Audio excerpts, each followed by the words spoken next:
Welcome to Across the Desk, where we discuss entrepreneurship, small business, and everything in between.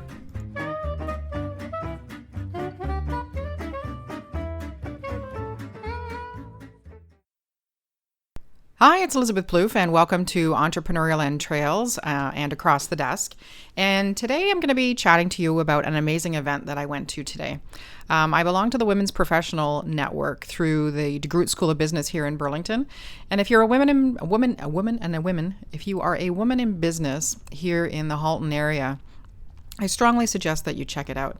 It's not only a great opportunity to network with other women in business, but it's also an opportunity to take advantage of the amazing events that they put on.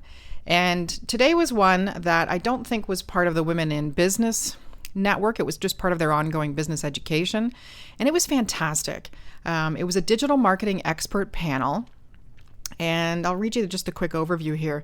Digital marketing is more than a buzzword, but it's also not a replacement for your traditional marketing efforts. It's a new approach that's disrupting the industry by changing how you connect with your customers. Roll up your sleeves and join us at the Ron Joyce Center today.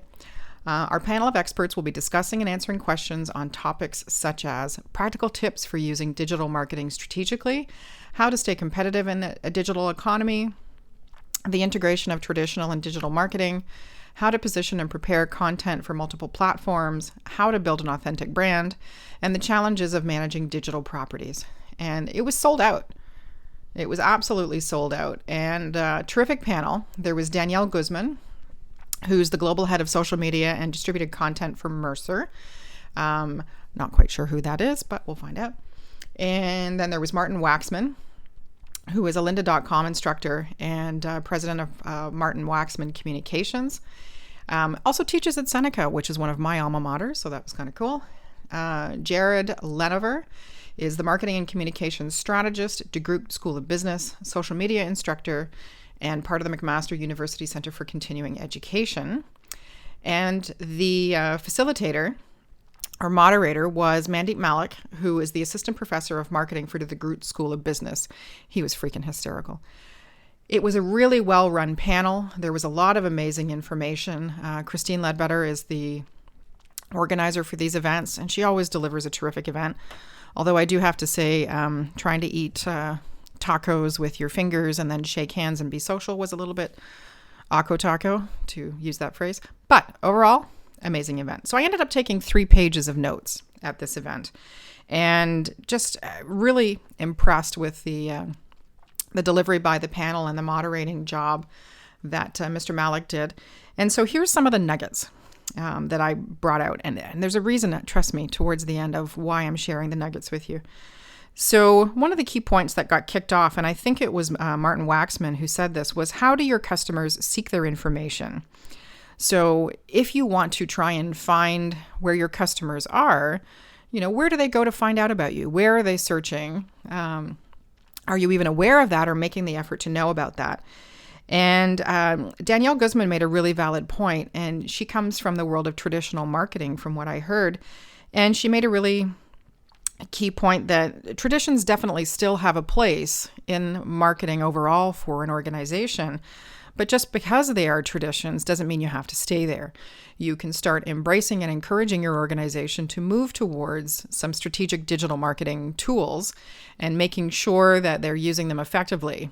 And not necessarily supplanting your traditional tactics, because if your audience is 60 plus, while there is a definite move towards engaging online, they still seem to trend towards traditional forms of media, so the newspaper, magazines, those types of things. I myself am a paper enthusiast. Absolutely love reading real books, cannot stand Kudo or reading online, love magazines. I love the feel of paper. I actually just purchased a 104-year-old copy of Much Ado About Nothing by Shakespeare. And it's just a beautiful little book. And those ideas will be around paper form, forever. Yes, they degrade and what have you, but I'm not going to find information 50 years from now necessarily that is going to engage me online, right?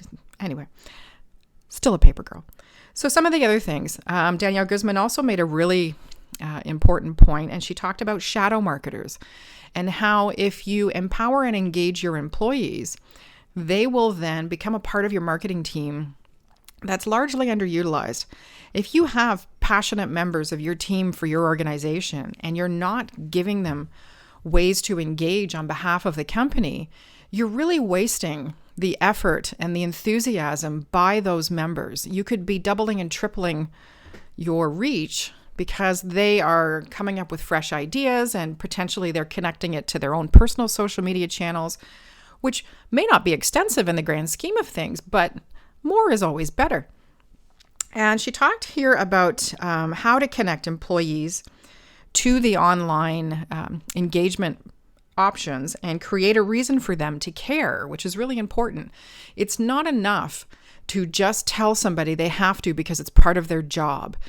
There was a situation at the Women in Tech meeting on Tuesday, and one of the members there, lovely, lovely woman, she's in the financial tech development industry, which I know medium amount about, but she was told to set up a Facebook page.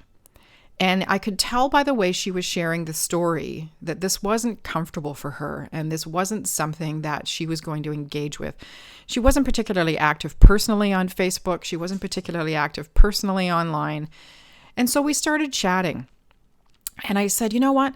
Facebook is a fantastic platform if it's where you want to be and if it's where you're going to engage on a regular basis. But if you just set up a page because you're told to, you're actually doing your business more harm than good. And I recognize that there's a positive impact as far as being found with SEO and it increases your online footprint a little bit. But if you're never putting content up, if you're never having people engage on your page, then those likes are useless. And anybody who tells you differently is trying to sell you a bill of goods. Likes are only as valuable as the number of people who correspondingly engage with content that you're sharing. I invite people all the time to come and like my page. That doesn't mean they're ever going to hit it again. And that's okay. If I'm not providing content or engaging things that works for them, I don't want them to come back. I don't want them to waste their time on my thing. But if I'm providing content that's useful to you and gives you ideas and whatever, fantastic. Please like what I share. Please comment. But those initial likes, that count, means next to nothing if you're not providing any reason for people to come and stay on your Facebook page.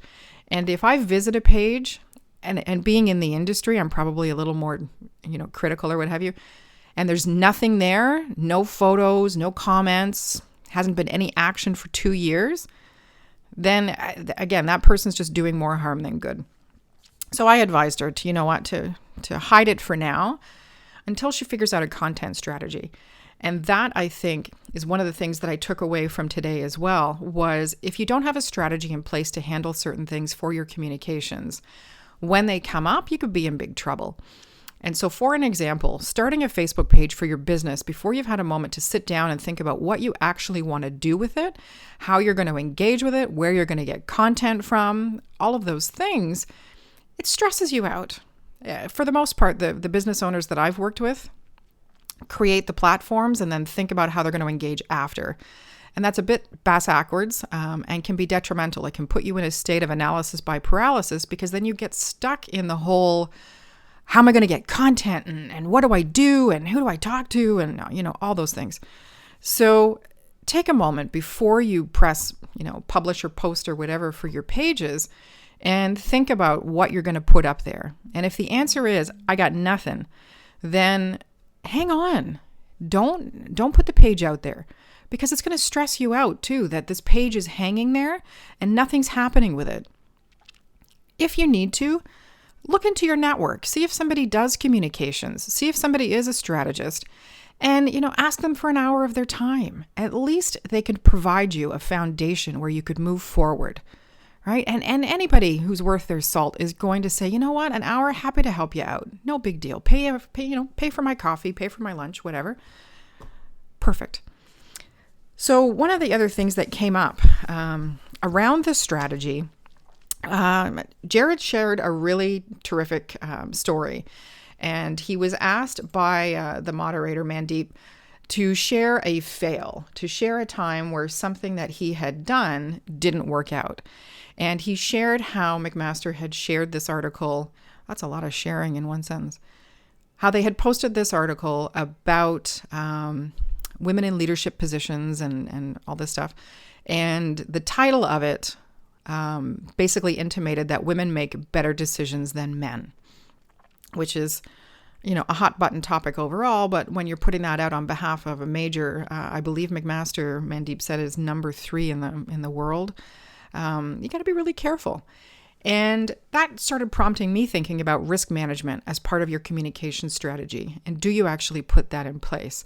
And I will confess that up until now, I haven't really considered that as part of the communication services that I offer. But it really got me thinking. I'm trained in risk management. I'm trained in strategic response and all that from a communications perspective. And so at the end, when they were asking questions, or you're allowed to ask questions, and DeGroote started doing this really cool thing called a speaker box. And it's a foam covered speaker that you can chuck around, which I'm going to recommend to so many different clients because it was really fun. I asked Jared about creating that risk analysis and that risk management. And he gave a terrific answer.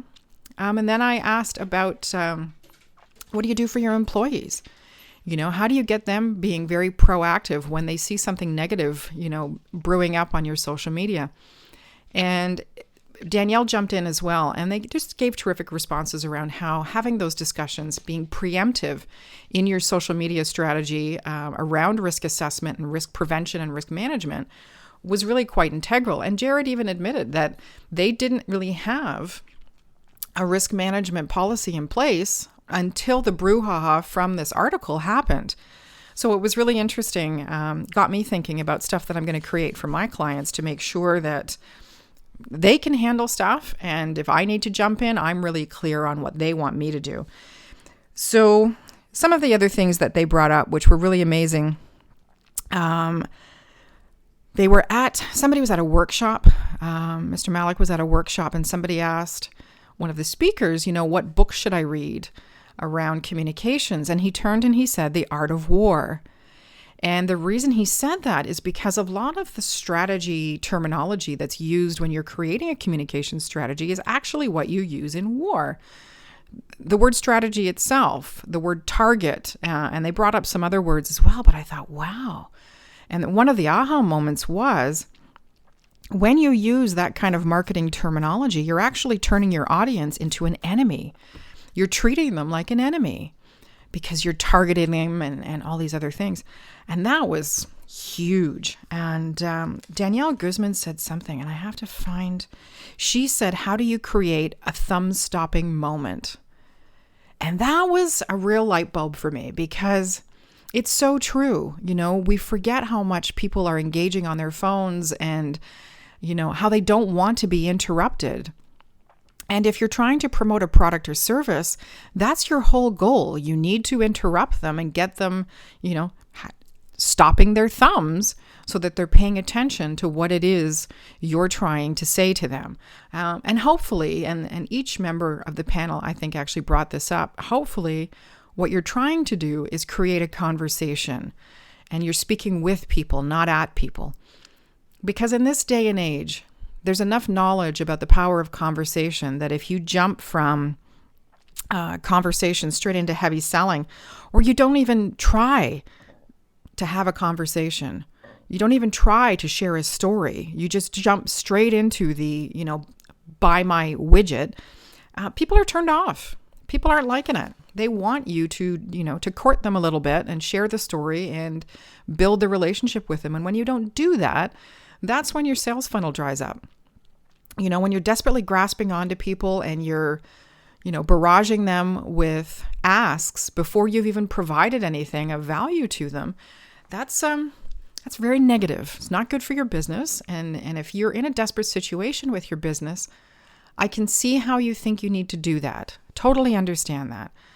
But please, if you need support or help or whatever with your business and things are tanking a little bit, do yourself a favor, hire a professional, be it a coach, business development person, whatever, and get them to get you out of going to say off the ledge, so that you're not resorting to desperate tactics and the constant ask before you've even provided anything for them.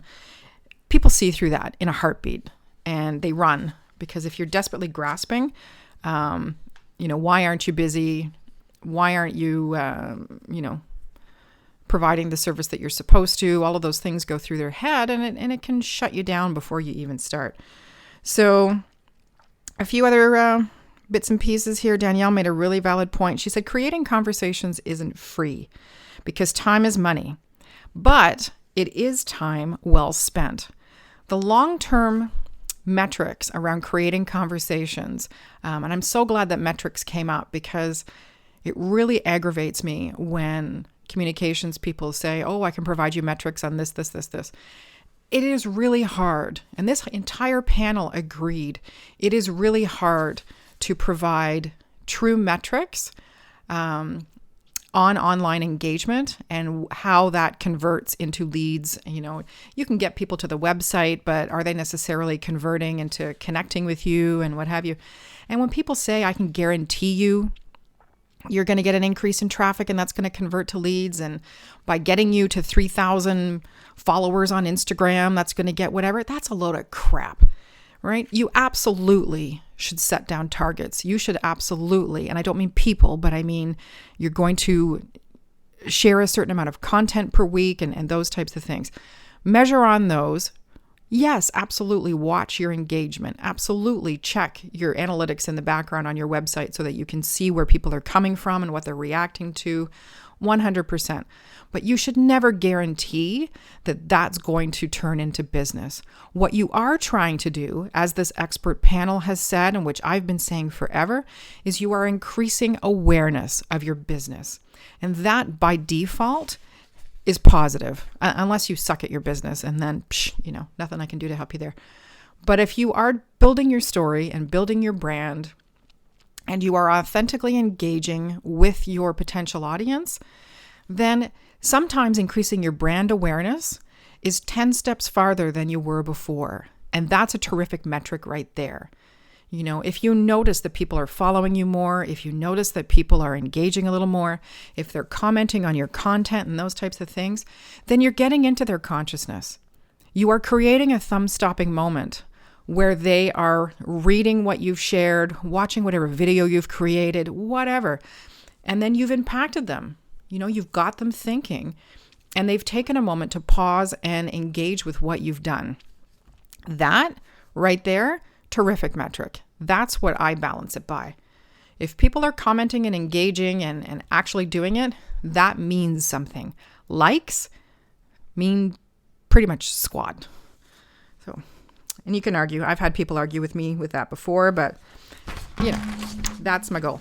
So one of the last things that was a really interesting thing was how you organically grow your audience. And Gary Vee said this a while ago, and I actually wrote it on a sticky gollywogs,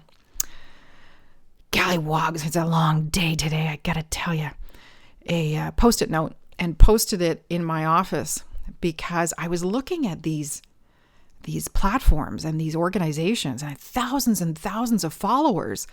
But then when you went and checked out their content, which was this expert panel's point as well, especially Danielle Guzman, they've got no likes. And I don't mean likes on the initial page, but nobody's engaging with their content.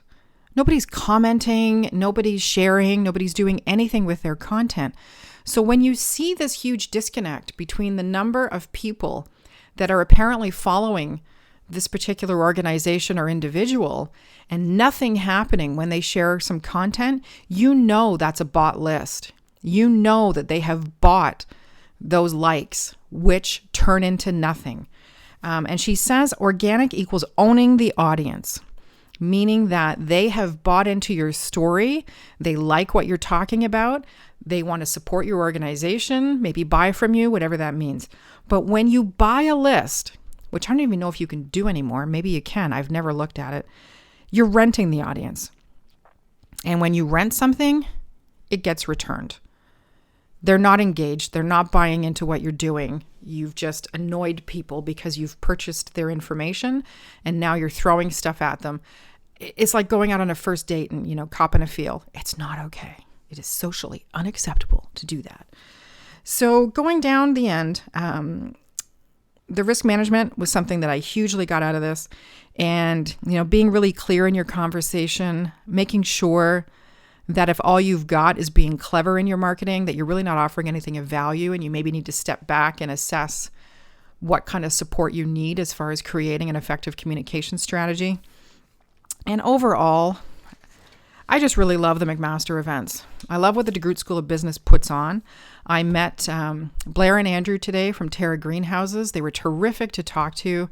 I met a few other people. I'm sorry, I can't remember everybody's name. Holly Simmons was there from Golden Lasso. I met her friend Celia. There was a lovely lady that connected on Twitter. It's a value to go to events like this, to build your business, to learn, to borrow on the social proof of something like the DeGroote School of Business, where you're attending quality events and continuing to educate yourself for the sake of your client. I highly recommend it. I highly recommend that you look around your neighborhood, see if there's a respected institution that's offering trainings, and every couple of months, head out. Improve your brain, improve what you can do for your clients. You can end up being of better service to them because you've taken this time, and then you share the information and you pass it on. So that's my wise words for today would be, if you haven't attended a decent workshop that you have to pay for in a while, just start looking around. It's not only an opportunity to learn and broaden your knowledge, but it's an opportunity to broaden your network, and it can be a shit ton of fun. So maybe make that your New Year's resolution, one that you'll actually keep instead of falling off the learning wagon. So that's it for today. If you have any comments about what I've had to say, the risk management, just going through my notes again, or how you've created shadow marketers in your organization, or what you do to manage the conversation by being clear and not just clever, then I'd love to hear from you. Leave a comment, let me know. And that's it. It's Friday here. It's Friday, and it's December 1st, which is crazy. It's already getting close. 23 days till Christmas Eve? Ah! I should probably start doing some shopping. Anyway, have a great day, everybody. Thanks so much for listening. I really appreciate your time. You can check me out on mcvcommunications.ca. It's currently undergoing a redesign, so you'll see some new stuff coming out soon. You can check me out on Twitter at mcvcoms with an S, or Instagram at mcvcommunications, and see what kind of story I'm sharing. Have a great day. Bye-bye. Thank you for listening to Across the Desk. You can follow me on Twitter at mcvcoms, Instagram at mcvcommunications, or visit mcvcommunications.ca to see where else I'm hiding out.